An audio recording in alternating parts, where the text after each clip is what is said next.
So greetings to everyone. We are now going to study, this is the study group for the Spiritist psychology.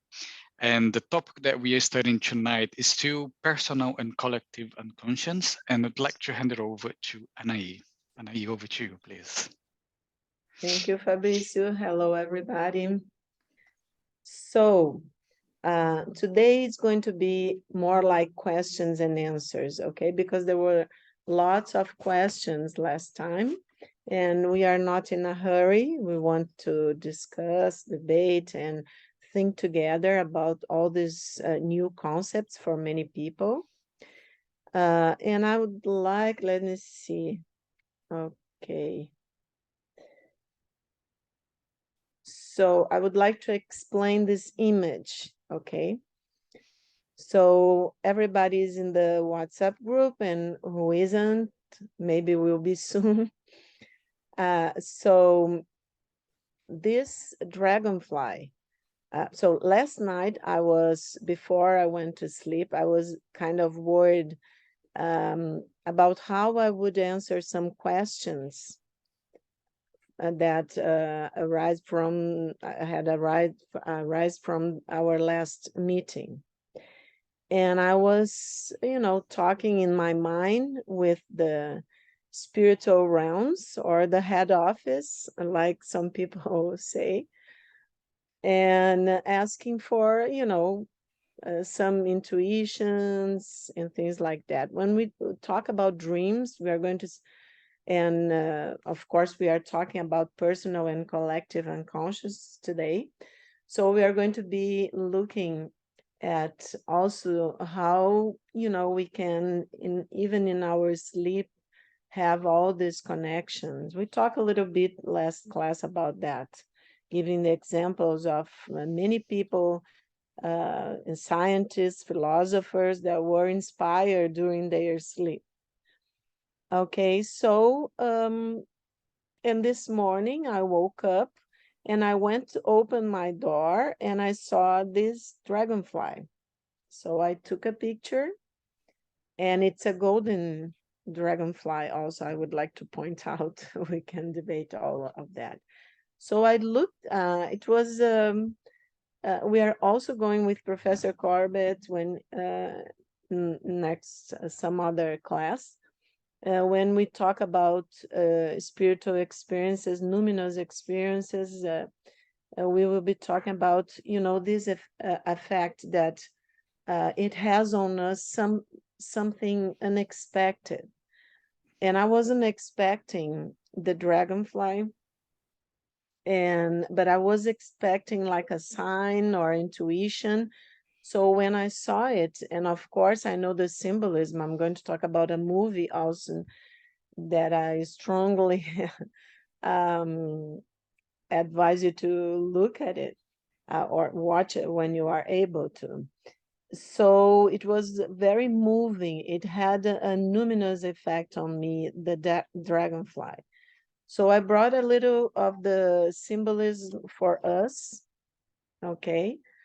So symbolisms of the dragonfly, some of them, for many cultures, okay, around the globe.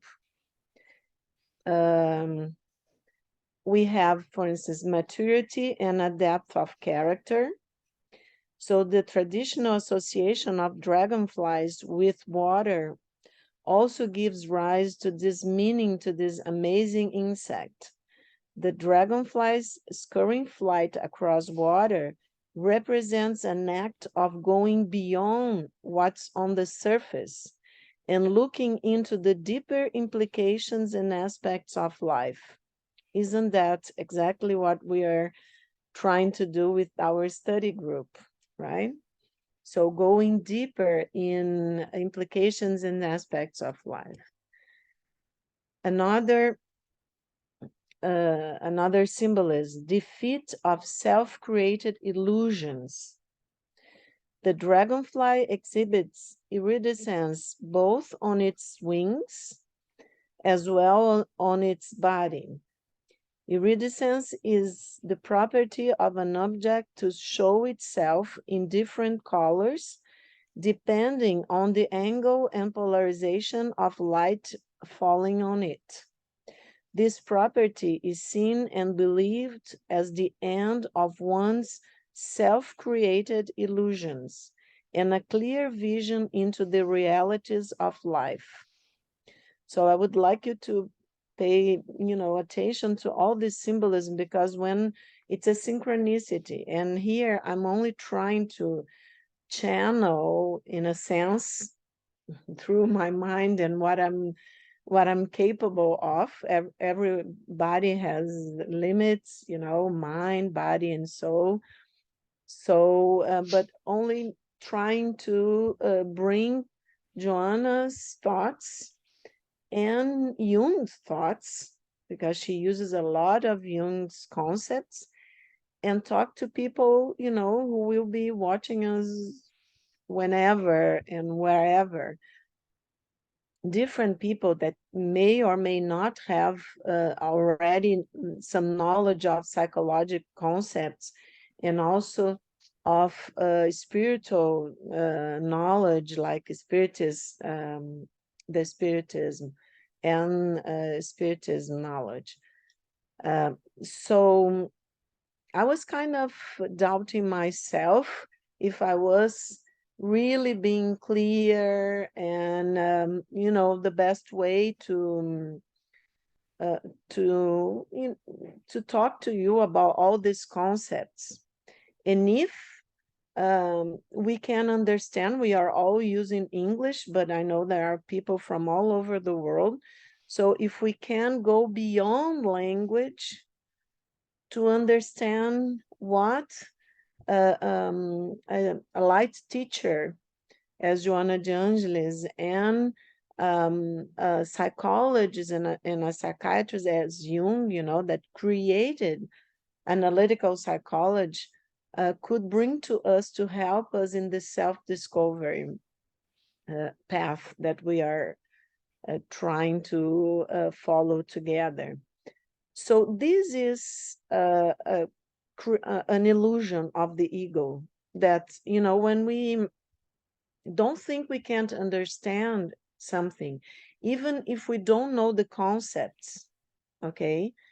And even if it's something alien to me, but if I connect, and even when you do know the concepts, if you have the ability to be clear enough, for instance, as I was wondering.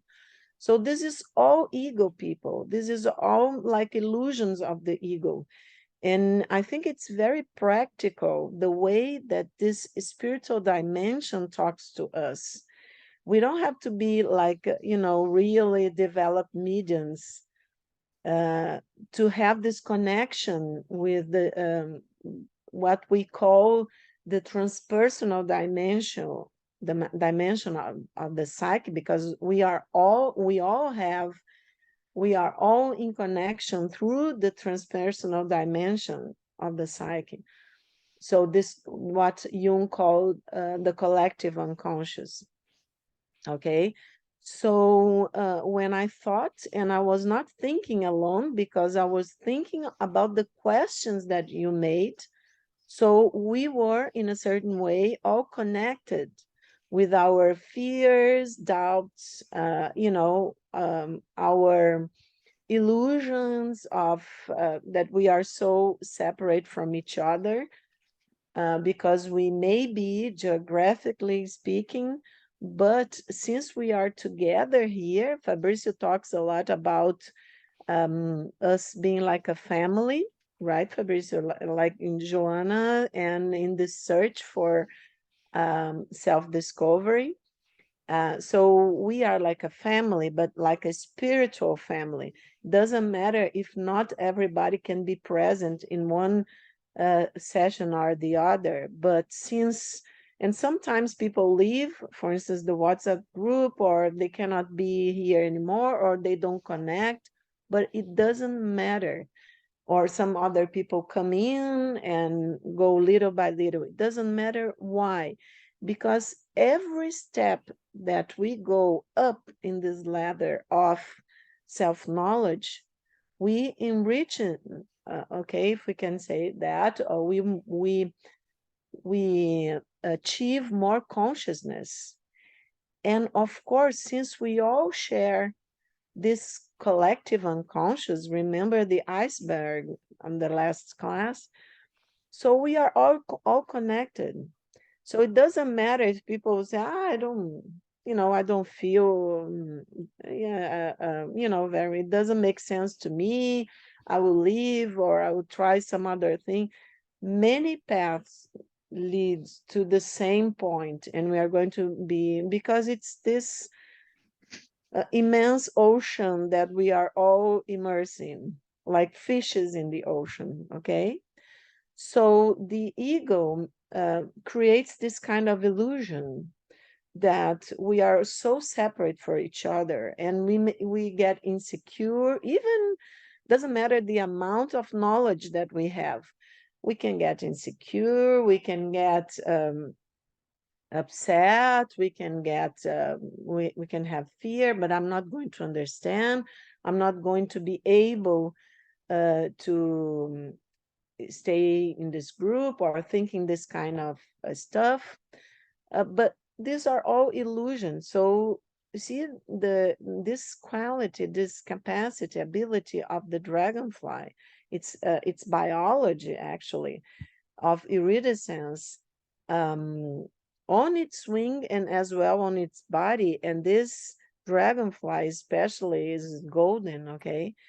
So, and the golden color has all its own symbolism.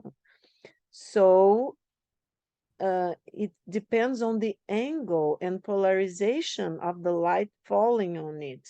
Depends on how much light, let's think symbolically, comes and overcomes my own shadow, my own illusion, okay? So this property is seen and believed as the end of one's self-created illusions and a clear vision into the realities of life. So the magical property of iridescence is also associated with the discovery of one's own abilities by unmasking the real self and removing the doubts one casts on his, her own sense of identity. I was doubting myself, for instance. I don't know if you last class were doubting yourselves at some point, but see the all the symbolism involved, so we can each one of us connect with one part, all parts of the symbolism that we are talking today. So this again indirectly means self-discovery and removal of inhibitions. So I always say that Joanna's class are not, and this self-discovery um, class that we are using Joanna and Jung and Spiritist knowledge, it's not about being shy and having fear, and it's not about intellectual understanding, really, but it's the removal of inhibitions, okay? So it's practical because, okay, here is summertime in Brazil, so I had seen already lots of dragonflies, but they were really small, okay? And they were all around, and I had never seen in my door and a big one like this. It was really big, people. And also at this time when I was really wondering, how to better or best explain and talk about your doubts. So it's a synchronicity. I told you we're going to be looking a lot in this concept, but they are meaningful coincidence, okay? It's something from inside ourselves and from the outside that appear in the same time, usually, and it's connected by meaning. So it was a synchronicity also, the dragonfly in my door. So another symbolism is focus on living in the moment. So the dragonfly normally lives most of its life as a nymph or an immature. It flies like kind of like the butterfly. It flies only for a fraction of its life and usually not more than a few months. This adult dragonfly does it all in these few months. This style of life symbolizes and exemplifies the virtue of living in the moment and living life in the fullest. Kind of, I told you, I think some classes ago about the mindfulness, for instance, that it's pretty much considered like a therapy, okay? And it's from the Buddhist meditation, mindfulness. So, because it works with this fact of living here in the moment, paying attention to the moment. If I were not paying attention, I would not be able to see the dragonfly. So if I were, my mind was not in the present, it would be gone. I wouldn't be able to connect to the synchronicity. And also, to, because the self has to have the ego has to have the impact, okay, of wow, this means something and it touches me in a deeper way. And this has a meaning, okay? So this can only happen when we are in the moment and we are paying attention, but not like the ego suffering and making a lot of noise, okay? But in a calmer way. So maybe that's why I was able to see also, because it was early morning. I had just woke up. And another symbolism, so is the opening of one eyes. I think we are in this, okay. Oh, we are living the moment. The opening of one's eyes.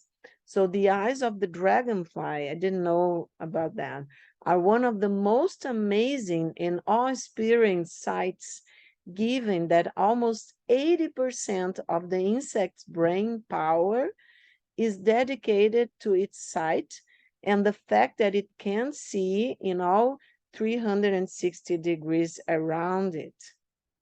Okay. It symbolizes the uninhibited vision of the mind and the ability to see beyond the limitations of the human self. It also, in a manner of speaking, symbolizes a man's, woman's rising from materialism to be able to see beyond the mundane into the vastness that is really our universe and our own minds. Remember the icebergs and the concept of the unconscious that we saw, that it's immense and continuous, the area of the unconscious, and the area of consciousness is a restricted field of momentary vision, as Jung says. And also, just bringing some subjects from both last classes. Consciousness, Jung says, is born daily out of the unconscious. This is the link in this in the Google, where I found this symbolism, it's here in the bottom, okay? So this is the movie Dragonfly with Kevin Costner. And I don't know if everybody has, I think it's from 2002. And he has a wonderful talk with this nun that was in a hospital talking to kids that had near-death experiences, okay? And it was very difficult for him for different reasons. I don't want to give spoilers, to talk to this nun. She was listening to the kids in the oncology, I think, floor. And they were having, some of them, near-death experiences, and the nun disappears. And at some point, he is able to talk to her, and she talks to him about different levels of consciousness. It's beautiful, and the movie is really cool. I think if people can see it, it's worthwhile. So now it's a clinical case. Let's see if I can just, okay. It's a clinical case that I brought so we can have examples, okay? Because I think examples make the concepts clear. So this is I called an image of the sacred. I called the person, the lady M. So M was a middle-aged woman, married, and a medical doctor. She was at a stage in her life in which she was in search of her spirituality. She had been attending a mediumistic development group weekly. The participants used to start the sessions with prayers and meditation. They were urged to observe images, intuitions, and or other forms of communications that might occur and draw or report to the group afterwards. She had never had contact with Japanese culture. So there are some people that know Japanese. You can help me here, especially with the accent. I'm sorry about that. So she made a picture. I was in the session with a lot of people and with her, and I will explain this PowerPoint. So she related to us. She was in deep meditation. So the ego, okay, she was in an altered level of consciousness. And she saw, okay, with like the dragonfly, with an expanded vision, spiritual vision, we can say, or the third eye. So she saw a Japanese young lady.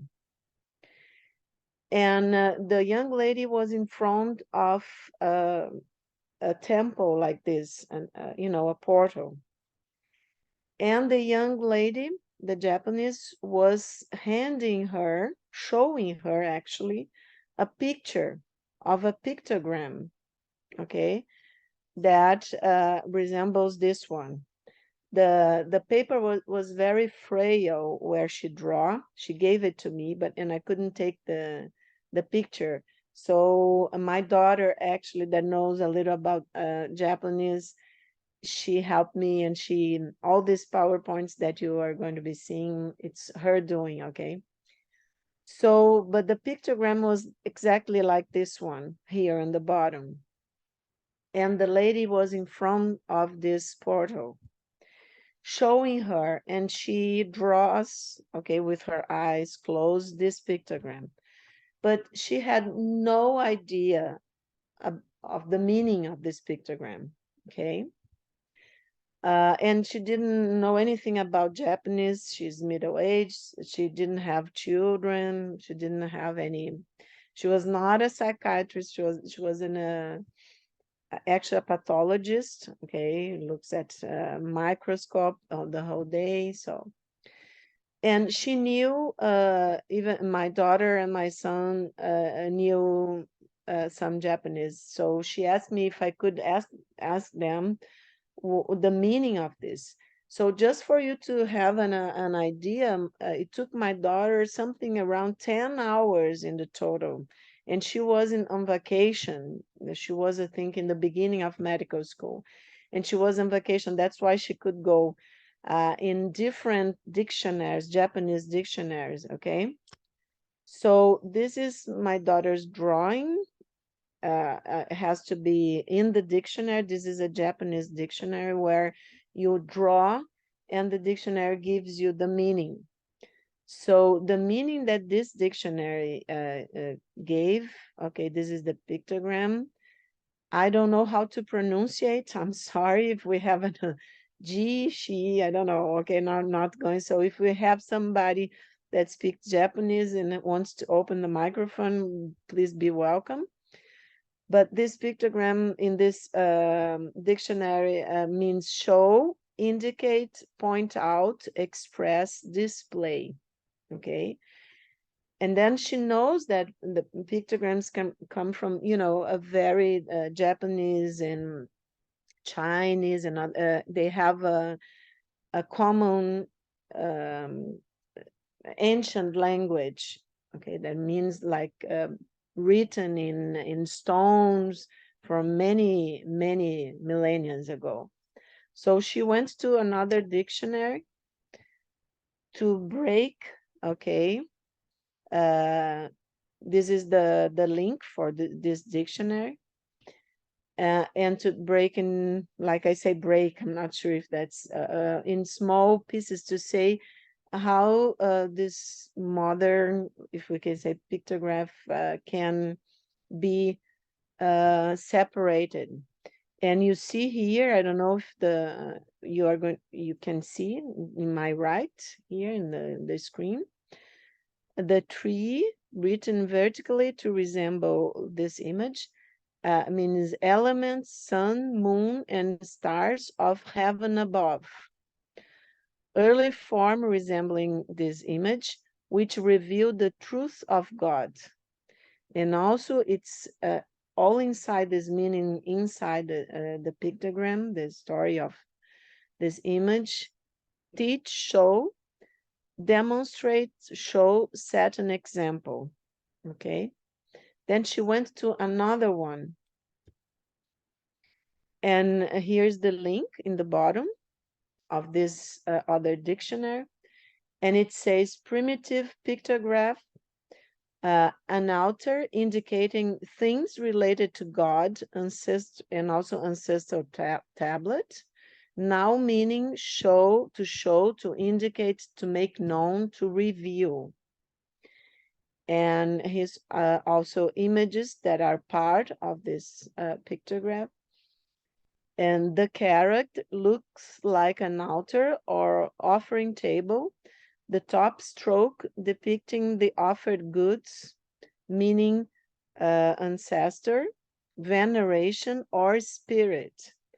Transformed from this image here is used as a radical, which always appears in the left half of characters. For example, here is the image, okay? Spirit or God, I don't know how to pronounce it, as a phonetic marker, this image here. And ancestor, a pictograph or of a stand with shelves for offerings to ancestors. Okay, so all of this, like 10 hours looking for the meanings and to the roots of the meanings in the pictograph. And this beautiful image that it's in the pictograph, so ancestor, so blessing, wish, and also altar. Here you can see the pictographs that are inside it. God and pray. These are the images, okay?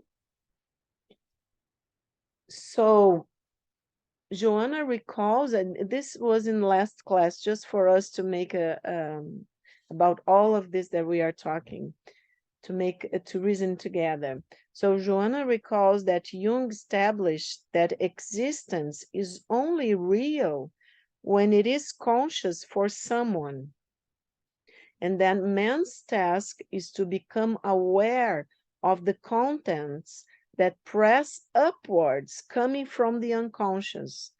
So you see an image of a young Japanese lady in front of a portal, a temple, giving a pictograph to a person. Where, this image came from, people, or from where it came.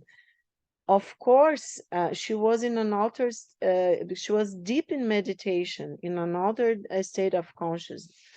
So of course and she, couldn't relate to anything. She's not even, close, familiar to Japanese language and pictograms and all of this.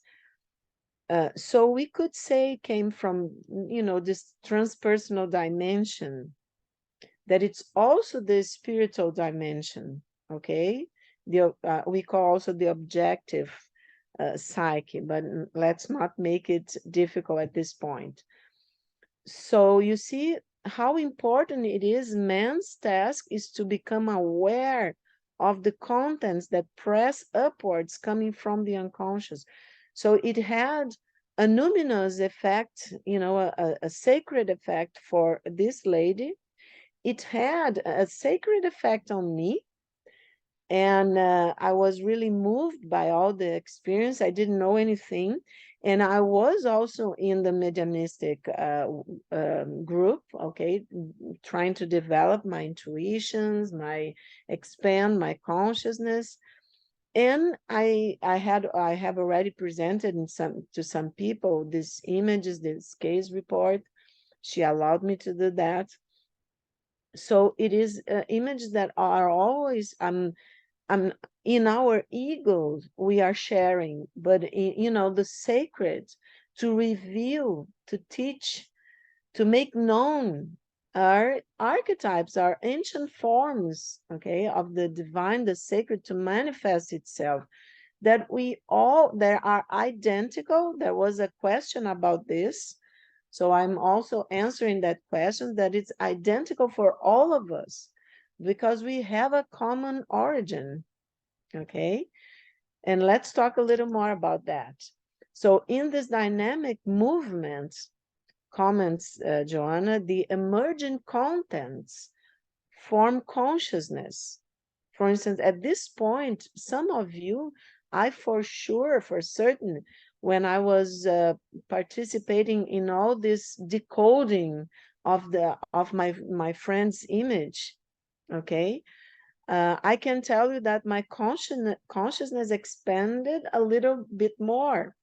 So I'm sure for many of you that are connecting to this case with this image, with all these images, okay, are bringing something also sacred from deep inside of all of us.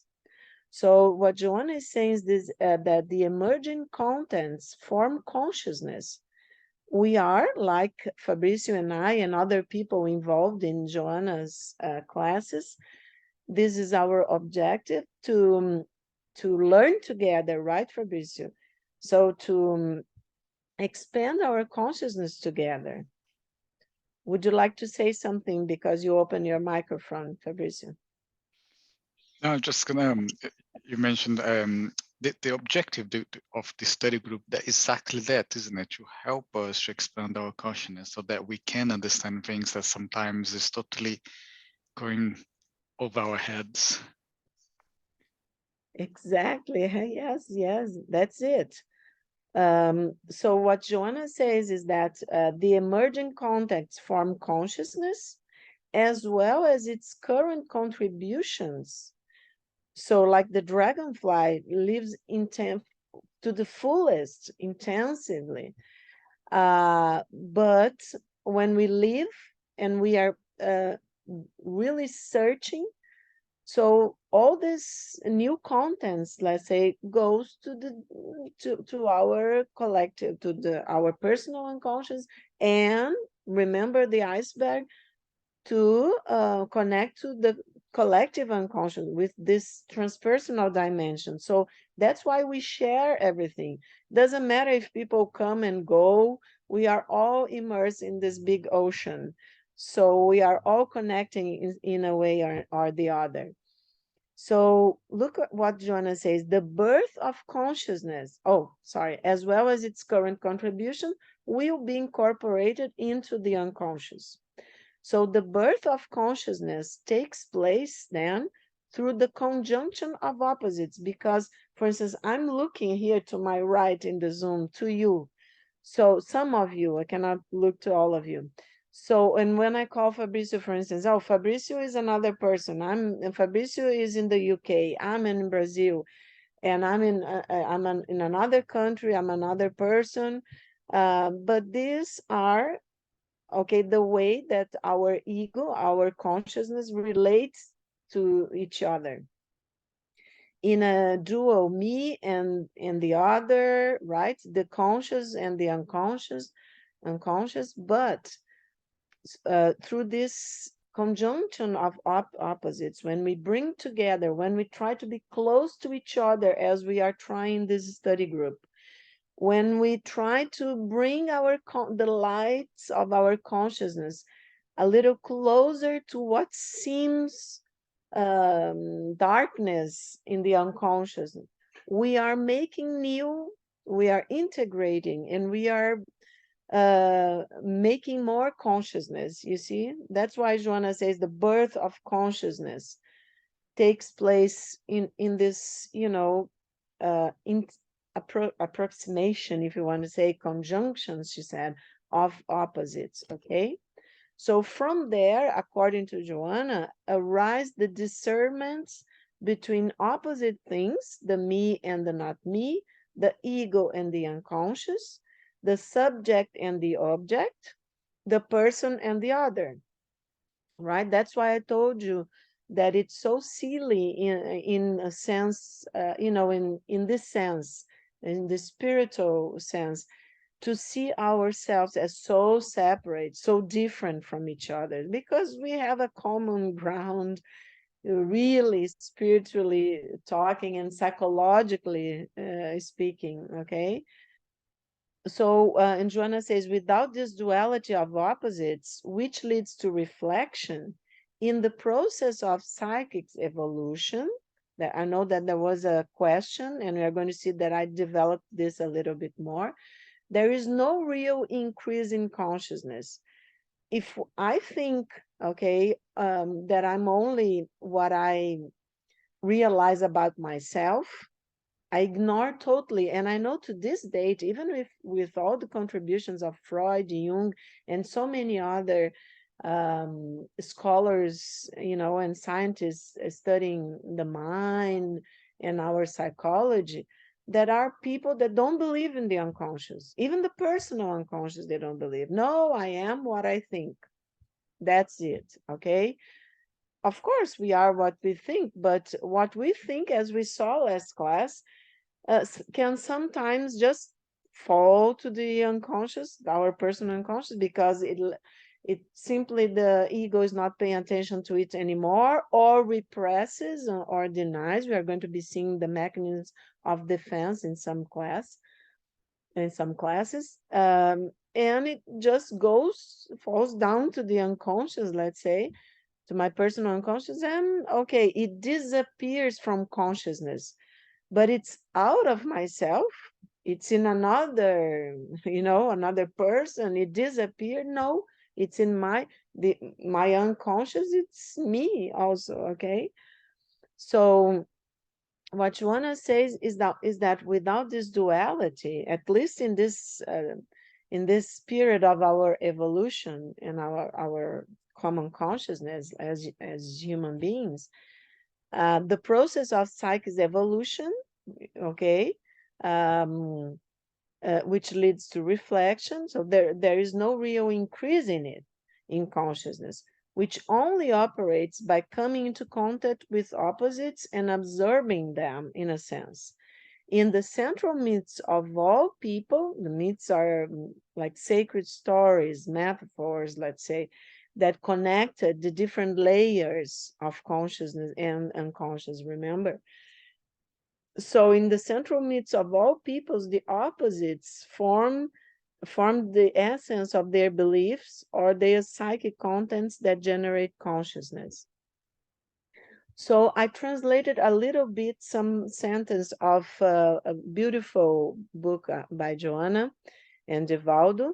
So in the book Personal Triumph, Joanna says, I'm not an official translator, so let's take a look together. It's coming, people. They are being translated by very professional translators, okay?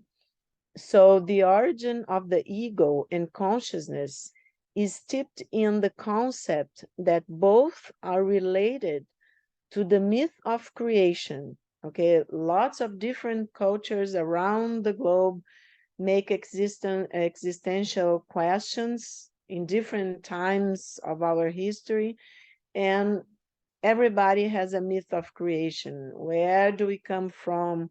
how life came to the planet and this and that. So Joanna is saying that the origin of the ego and consciousness is steeped in the concept that both are related to the myth of creation, when there was nothing. Plunged into the predominant unconscious, they emerge constituting the birth of the ego through the suffering it will face, and its liberation or redemption will only be possible through the different stages of its development. So we are going little by little. In a certain way, the ego suffers because it has to adapt, it has to learn, it has to develop intelligence, it has to interpret what is going on in the daily life. Okay, so with all this little by struggle for consciousness, the ego suffers, and its liberation or redemption will only be possible through the different stages of its development. So in the creation myth, perfection would be, in principle, characterized by the symbol of the circle, or would present itself in the form of light. Okay, many cultures have, it's all around the globe, the symbol of the circle, like a perfect form, geometric form, or would present that contains everything, like the Big Bang. Let me say it begins with a small something, a dot of energy, a point of energy that explodes and goes on and on, or would present itself in the form of light, different from the ignorance that would manifest itself as the shadow.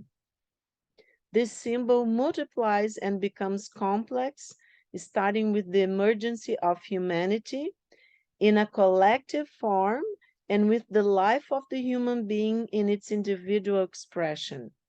Much like the embryo, remember some classes ago that I brought the embryo?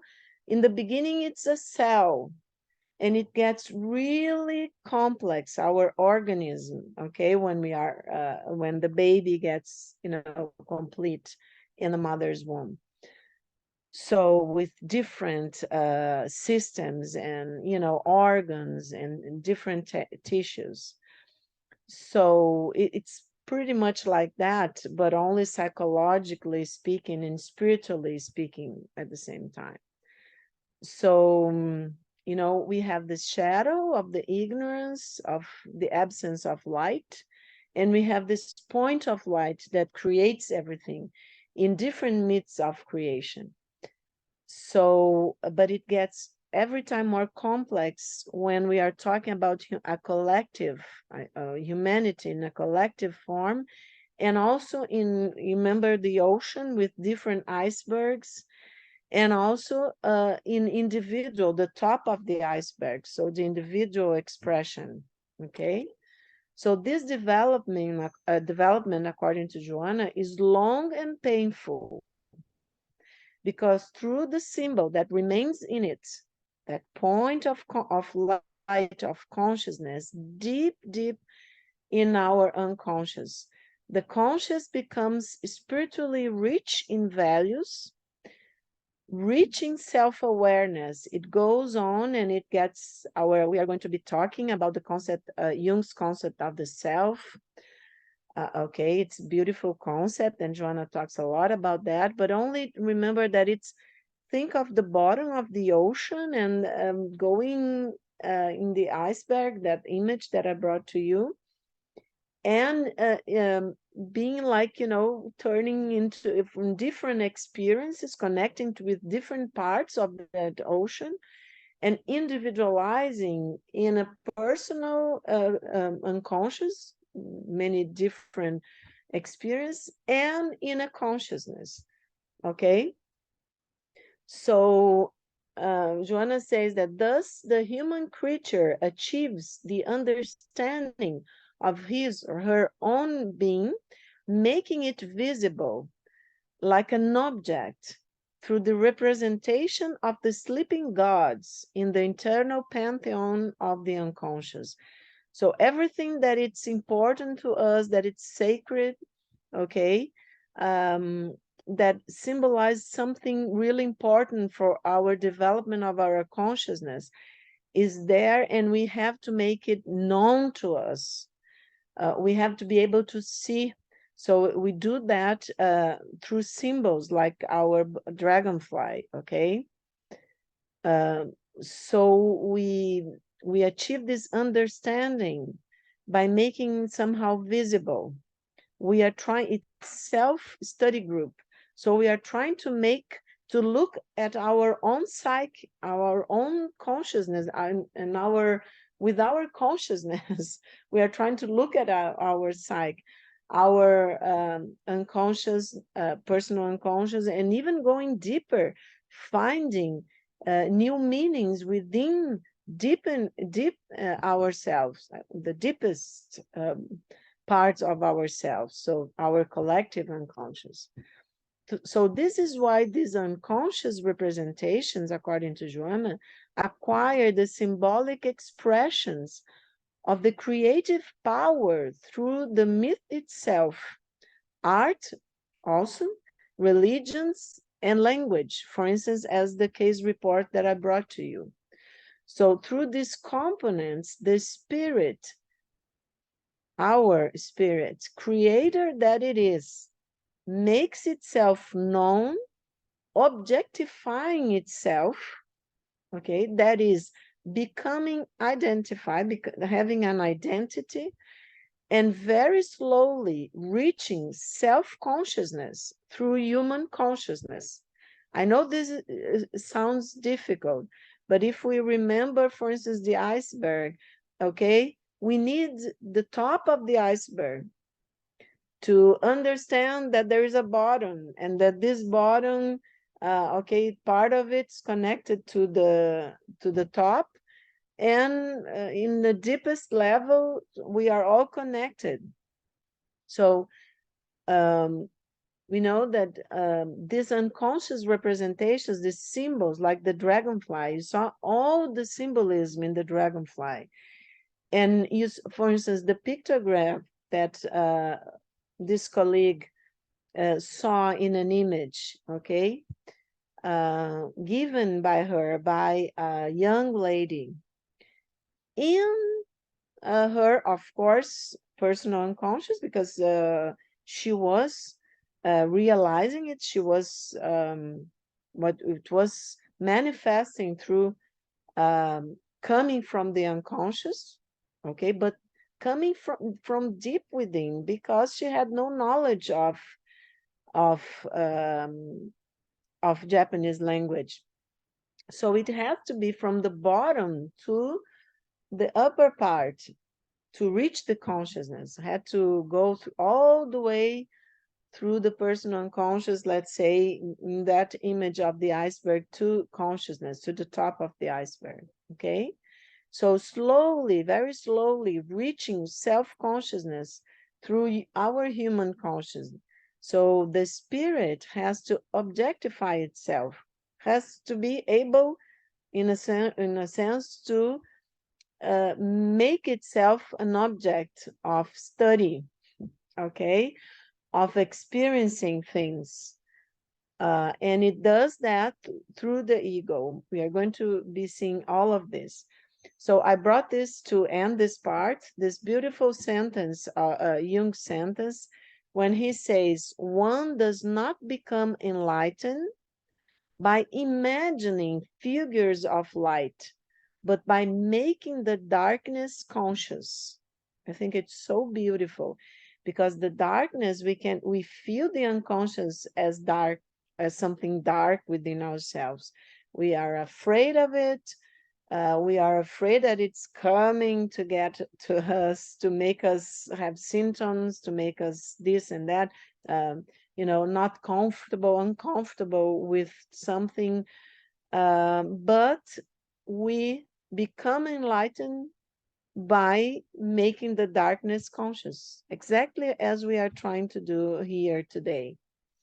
So before Fabricio stops the recording, I wrote to you that I wish I could make it a little clear that this is just came to me, okay, today when I was making the PowerPoint and trying to get to the symbolism of the dragonfly, that if we work with the concept that we are spirits living a material experience in the body, as Joanna and the Spiritist knowledge say, then it makes sense that since in the body we don't have the conditions to remember everything we are that we are, okay,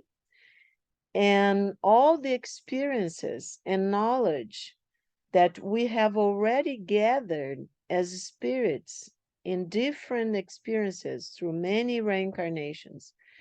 So the unconscious, where all of these memories are, will seek self-realization, as Jung says in the first sentences of his autobiography that we have already seen.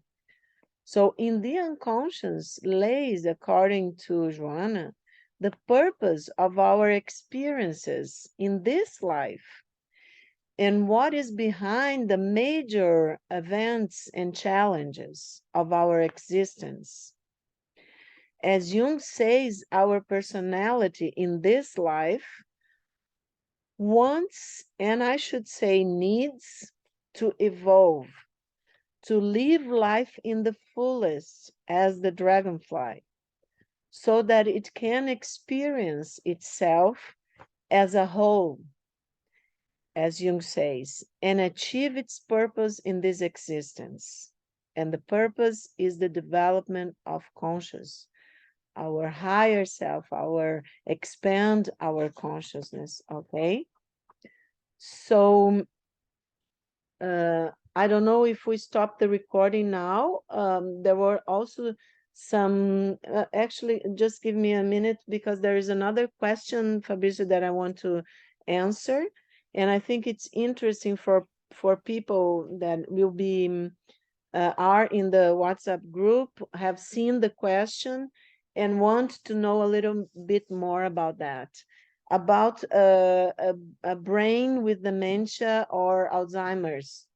Okay, remember that this question was one of the last questions. And the person asked what happens to the personal unconscious, the consciousness, okay? And I think the person puts the collective unconscious also. When the person has Alzheimer's, okay? And I can tell you this because we have to share experiences. That's the purpose of this group. And it was another synchronicity that this past week, I have a mother that is 93 years old and has really bad Alzheimer's. She's in the last stages of Alzheimer's. But this past week, there was one of my sisters. We had a lot of brothers and sisters. One of my sisters had a birthday, and but anyway, so there were some emotional things happening in the family, and her MD, okay, was there, her medical doctor, to talk to her and to see if it was like a monthly visit. And two of my the older sister arrived to be there in the visit. And there was some misunderstandings and some problems, okay, with all of us, probably because it's very difficult to take care. Everybody gets really worried with a person from the family, especially father or mother with Alzheimer. So she was the medical doctor.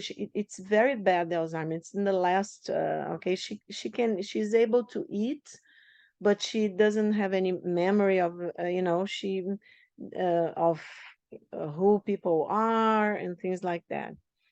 So the medical doctor is talking to her to see how she is and ask questions, what she was able. And when my two oldest sisters arrive, um, she looks at them and she does like that. Like answering a question, but people shouldn't do like that. She does this kind of with the hands, like being conflict. She doesn't know any how to doesn't know the word and doesn't remember. And then she touches the face of my second oldest sister, with whom they had a hard time with each other because they were very different personalities their whole life. She touches the face, she grabs her hand, she stay with her, holding hands during the whole visit of the medical doctor, and she says something that would be impossible for her at this point of Alzheimer's. She doesn't have the language anymore, and she was saying something that like people need to be in harmony with each other. Okay, she was saying in a way that they could understand that that was the meaning. So how can a brain so damaged, it's really really bad. We have seen the images of the brain and all of that. We have three medical doctors, me and other two sisters in my family. In the only the sisters, because there are nephews, and my daughter is also a medical doctor. So how could she talk about that? How could she connect to a disharmony, let's say, in the family, in her daughters? How could she pick the one daughter that she, even from childhood, had the probably the most disagreement, and say something like that if the brain, the language, doesn't work anymore? It's the spirit, people. Okay, it's the higher self. We are going to be looking at the concept, Jung's concept of the self. But the spirit doesn't need the brain to exist and to express itself. Jung says the psyche, then it's not exactly spirit for him, but we are going to see how this connects with Joanna's teaching. But Jung says that psyche is it's in a dimension out of space and time, and expresses itself through the brain, okay, through the mind, through the brain, the brain. So and Joanna goes further, and she says the spirit, our higher self, is there deep in our psyche, in our unconscious. It's actually is deep, just in a manner of speaking, but it's actually organizing our experience here, okay, and in constant communication with the ego through synchronicities, through our dreams, intuitions, and spiritual experiences. So it doesn't need the brain to exist. This was an example that happened just last week. It uses the brain to manifest itself in this world through the experiences of the ego and the consciousness. But it can manifest itself, its wisdom, in spite of the brain. Okay? And that's an example that I wanted to bring to answer one of, I think that was the last question. I think now we can stop the recording and talk to see if I was able to answer everybody's questions. Thank you, Nay.